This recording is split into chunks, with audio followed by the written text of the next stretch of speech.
Hello everyone, welcome back to another Top 10 Commander video. This time we're continuing the colors. This is for the end of 2020. I update these lists. This is a Redux series. I've already done this Top 10 before, but that was from 3 years ago. And I went and checked on that list and it has over 20,000 views, so thank you guys very much for that. Alright everyone, so let's just jump right into it. Number 10, I have Birds of Paradise. Now, it's no secret that green does ramp better than pretty much every other color, but if you look at Birds of Paradise, it's not about the ramp, it's about the mana fixing. This is a really old green card, and it has aged incredibly well because it's 1 green mana to tap for whatever color you need. It maybe isn't as universally played as Sol Ring, but in just about every multicolored deck playing green, you can expect to see it. Number 9 is Nyx Bloom Ancient. Expect to see some newer cards on here because we just keep getting more and more powerful ones. Now, Nyx Bloom Ancient isn't really practical, but it's one of those really powerful cards that after you play it, you really have no excuse. You kind of have to win the game, because if your permanents are tapping for triple the mana, you can combo with that pretty easily. If you have ways of untapping, ton of mana combinations with creatures. We have the new Yurlock commander that's pretty powerful with this. Again, no secret that mana's a big advantage of green. You just have some of the craziest cards that can allow you to do even more in the game. Number 8 is Doubling Season. Now, over time, my opinion of Doubling Season has kind of gone down. I think it's still an amazing card.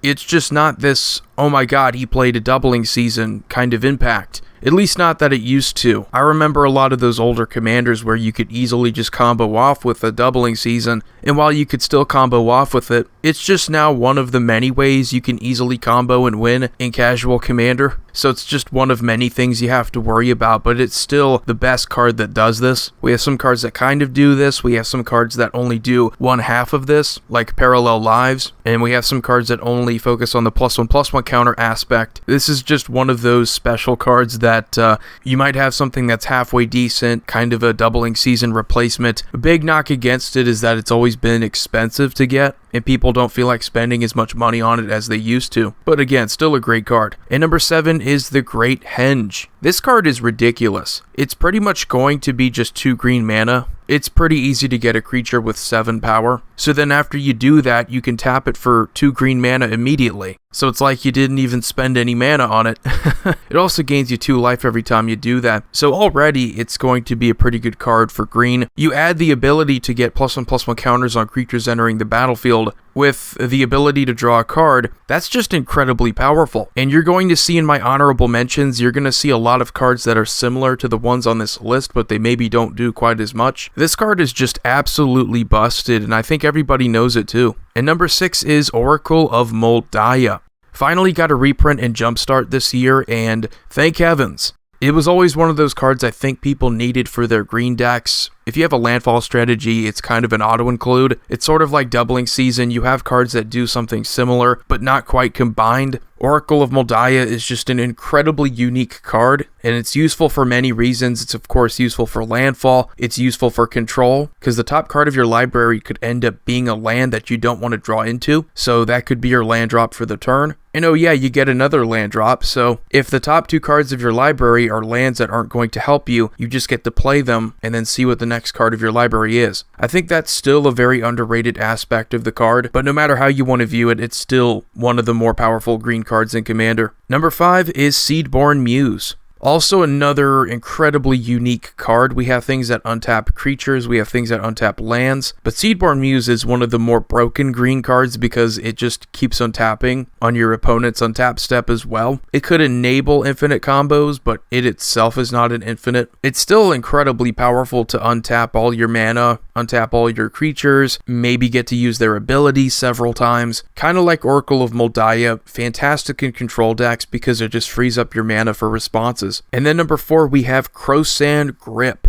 This has always been one of my favorite green cards because it's the best answer. Split Second is pretty much unstoppable. The only thing that can interrupt a Split Second spell is something from a triggered ability, because you can't respond with activated abilities, you can't respond with things that aren't mana abilities, and that includes counter spells. So you're pretty much guaranteed to stop whatever artifact or enchantment is causing you problems. There is a lot of artifact and enchantment removal in green, but they're all kind of on the same level. with the exception of Croson Grip because of that split second. It's something that's been around for a long time, and it has aged incredibly well. You add split second to anything, it just makes it pretty much unstoppable. And then number 3, we have Survival of the Fittest. This has always been one of the better cards in green just because tutoring is always going to be useful in Commander. You have a creature tutor, you have a way to dump a creature into your graveyard. Both of those things can be synergized with. And like a lot of other combo setups, expect it to be pretty expensive. This is on the reserve list. I don't see it in quite as many decks. The ability is always useful, however, and I think that means that it's going to be useful in newer decks in the future. It just has to deal with synergy. The only thing really holding it back is, again, the fact that it's on the reserve list. I think Fauna Shaman is a better way to measure this. I mean, you have the same exact ability. It's a little bit worse because you need some kind of haste enabler. But wherever she goes, you're pretty much guaranteed to have success with Survival of the Fittest. Alright, so number 2, we're getting up here. Heroic Intervention. You know me, I love responses, I love the best responses, and Heroic Intervention is quite possibly the best response that green has. Hexproof and indestructible until end of turn is just ridiculous. For just 2 mana instant speed, it gets around board wipes. That's always nice. You can make it a one-sided board wipe. You can even play this in response to one of your own spells to pretty much make it one-sided removal. But whatever the circumstance may be, all of your permanents, hexproof and indestructible, it protects planeswalkers, which you don't always have ways of doing that outside of counterspells. It's very versatile no matter the situation, it seems. If your opponents are targeting anything of yours, or trying to destroy with a board wipe, or any removal spell, it's going to help you keep your board presence, and it's going to help you continue a strong game. Alright, so before we go on to number 1, we have some honorable mentions, and as I said before, you're going to see some similarities here. But we have the newer card Allosaurus Shepherd from Jumpstart, very close to making the list, but I think it's just that not a lot of people have played with it yet. It's currently around a $70 card, so I don't know how quick people are going to want to play with it in Commander if they didn't already get Jumpstart. But without a doubt, in the future, it might make a top 10 list. Can't be countered, your green spells can't be countered, and you have an ability that can pretty much act as an overrun. And then we have Kodama's Reach Cultivate. There's a ton of ramp.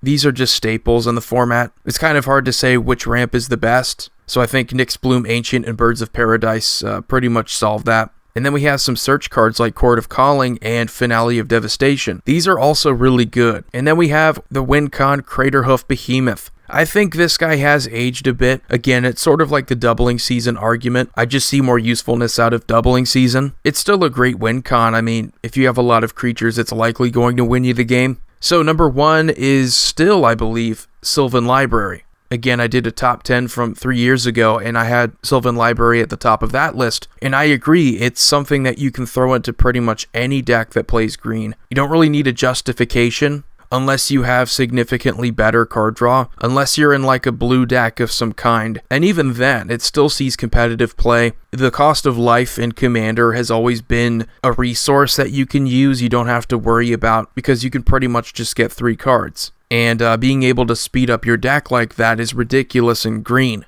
We do have some consistent card draw in green now. A lot of that is more creature oriented, so if you're not playing a creature deck, you're going to need some kind of extra card draw, and for a long time, Sylvan Library has been that aid. So anyway guys, let me know what you think about the top 10 green cards. But anyway, Void here signing off. See you all next time.